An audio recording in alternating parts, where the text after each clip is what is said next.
Assalamualaikum warahmatullahi wabarakatuh. Saya Alvaro Brodetul Adha dengan NRP 2122/6021 akan mempresentasikan terkait praktikum 2 yaitu kontrol proporsional integral dari DC motor. Selanjutnya,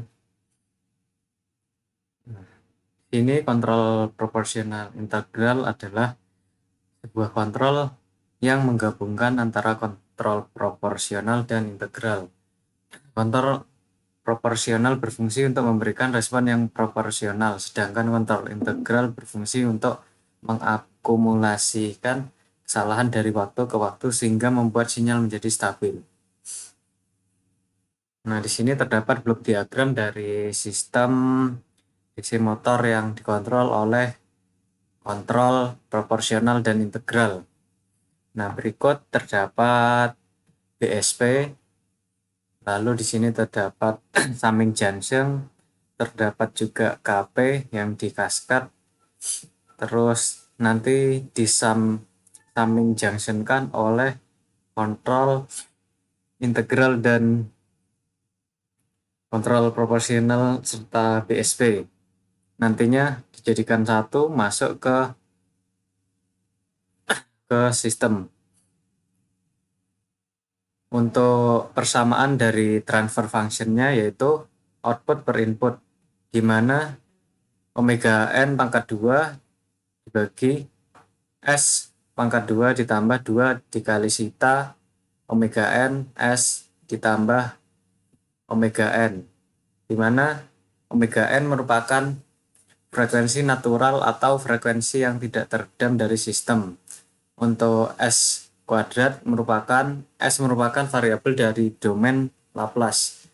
Untuk sita di sini sebagai konstanta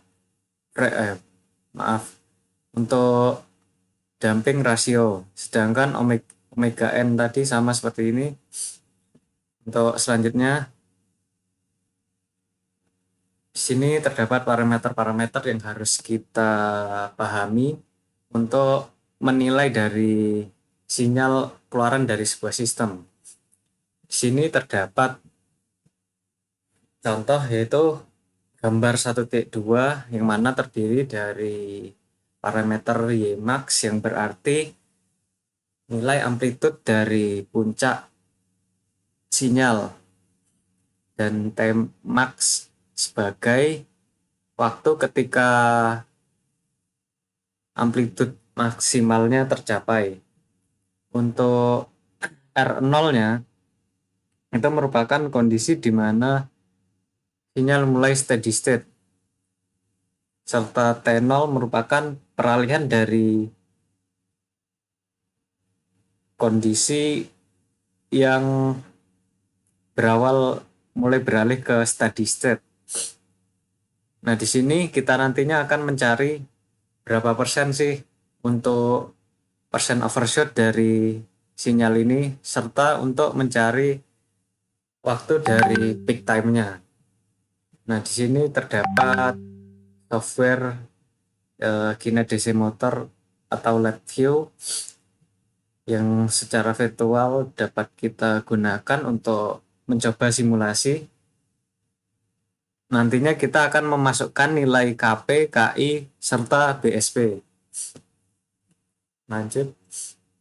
Nah, di sini terdapat prosedur percobaannya, yaitu yang pertama kali kita mempersiapkan alat dan bahannya, yaitu kita mengambil modulnya, mengambil power supply, kita koneksikan interface-nya sampai siap digunakan.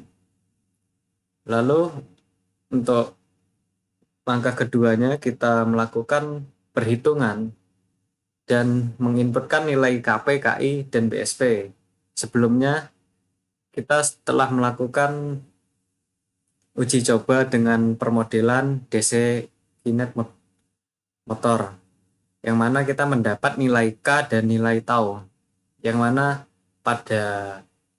dari nilai tersebut kita dapat mencari nilai KP serta KI berdasarkan nilai-nilai tersebut.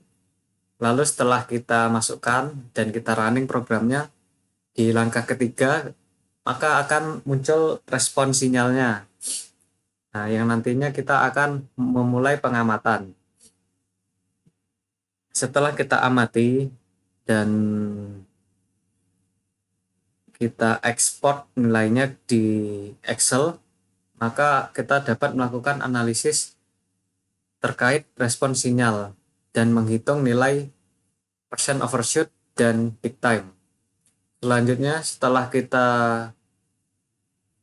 menghitung nilai percent overshoot dan peak time, di situ kita dapat melakukan kesimpulan, yaitu apakah hasil pengujian yang kita lakukan tadi itu sudah sesuai dengan nilai parameter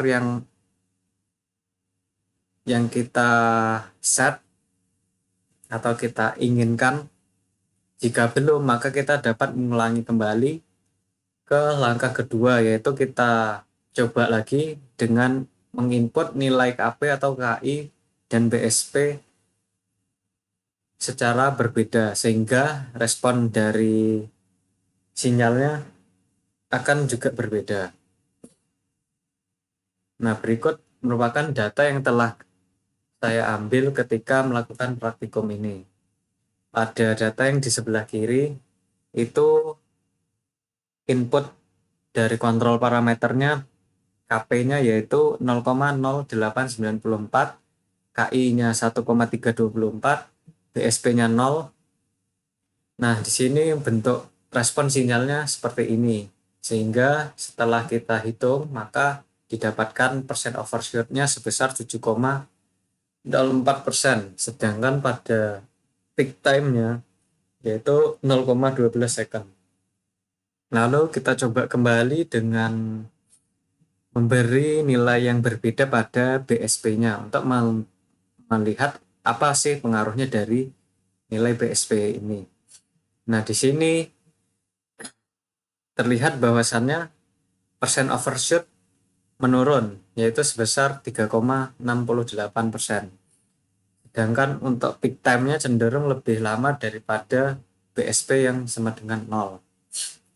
Untuk selanjutnya kita ke data yang kedua. Untuk data yang kedua itu kita coba lagi memasukkan nilai KP yaitu 0,107, KI-nya 1,52, BSP 0, maka akan menghasilkan sebuah sinyal yang seperti ini. Untuk persen overshoot-nya 2,16 dengan peak time 0,23 second. Lalu kita coba kembali dengan membuat BSP-nya bernilai 1 untuk melihat responnya jika BSP kita tambahkan menjadi 1. Nah, di sini terlihat bahwasannya persen overshoot meningkat dari 2,16 sampai ke 6,88% dengan peak time yang lebih cepat daripada peak time yang sebelumnya, yaitu 0,13. Selanjutnya kita mencoba untuk mengambil data jika konstanta integral atau kontrol integral itu kita nonaktifkan, sehingga hanya kontrol proporsional yang kita aktifkan, maka akan menjadi sinyal inputnya menjadi seperti ini. Terlihat bahwasannya cenderung lebih stabil, tetapi jauh dari parameter yang kita inginkan atau kita set. Untuk yang kedua, kita coba kembali ketika nilai KP-nya kita ubah menjadi yang lebih besar, yaitu 0,88, KI-nya kita nonaktifkan, BSP-nya menjadi 1, maka akan menghasilkan sinyal yang seperti ini, yaitu tampak pada gambar bahwasannya cenderung lebih berosilasi daripada gambar yang sebelumnya yang stabil. Karena di sini nilai KP itu terlalu besar sehingga hubungan antara perkalian dari KP dan BSP terlalu tinggi sehingga menyebabkan osilasi dari sistemnya sehingga menjadi tidak stabil. Tapi untuk set point parameternya dia sudah berada pada range yang cukup dekat daripada yang sebelumnya, yaitu terlalu jauh di bawah dari set pointnya. Oke, selanjutnya kita lanjutkan ke data yang keempat. Untuk data yang keempat ini kita hanya mengaktifkan kontrol integral, sedangkan kontrol proporsionalnya kita nonaktifkan, sehingga didapatkanlah gambar sinyal yang seperti ini. Di sini dapat kita lihat bahwasanya pada kontrol integral saja yang aktif, maka amplitudo ketika dia overshoot yang pertama kali itu akan diturunkan sampai ke kondisi yang stabil. Tetapi karena di sini nilai kontrol integralnya kurang besar, maka hasilnya seperti ini jika tidak dibarengi dengan kontrol dari proporsional.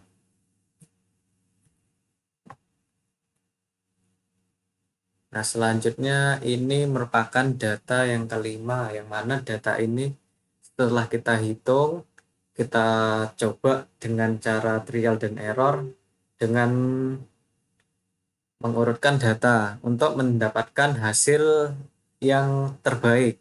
Di sini hasil yang terbaik yang saya dapatkan itu adalah dengan persen overshootnya 0,56% dengan peak time-nya 0,54 second.